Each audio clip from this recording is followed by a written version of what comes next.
Radhe friend, हमारे channel में आप लोगों का स्वागत है। मैं आप लोग के बीच में एक नाच गीत लेकर के आऊँ। अगर आप लोगों को पसंद आए तो लाइक शेयर सब्सक्राइब आप लोग ज़्यादा से ज़्यादा करें। कमेंट बॉक्स में ज़रूर लिखें कि आप लोगों को गीत कैसा लगा। आप लोग गीत नहीं लिखते हैं कमेंट,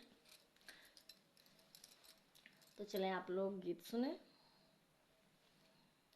निबिया बैरन हवा चले राजा कैसे को मिले ना होई रे। निबिया बैरी हवा चले राजा कैसे को मिले ना होई रे। तोहरे मिलन राजा बागो गई थी, तोहरे मिलन राजा बागो गई थी। तहवा कोयलिया बोली बोले राजा कैसे को मिले ना होय रे। तहवा कोयलिया बोली बोले राजा कैसे को मिले ना होय रे। निबिया बैरन हवा चले राजा कैसे को मिले ना होय रे। निबिया बैरन हवा चले राजा कैसे को मिले ना होय रे।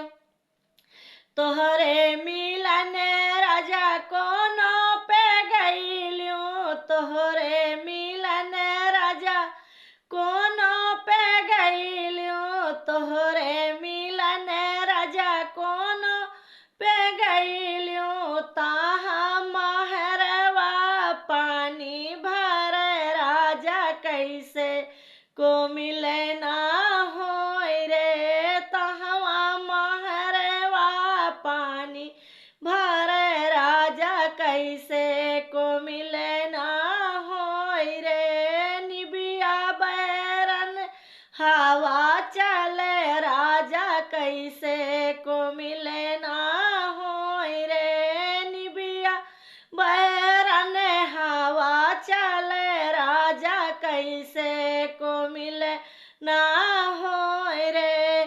तोहरे मिलन राजा तालो गई थी, तोहरे मिलन राजा तालो गई थी, तोहरे मिलन राजा तालो गई थी। तहवा धोबियावा कपड़ा धोवे राजा कैसे को मिले ना होय रे। तहवा धोबियावा कपड़ा धोवे राजा कैसे को मिले ना होय रे।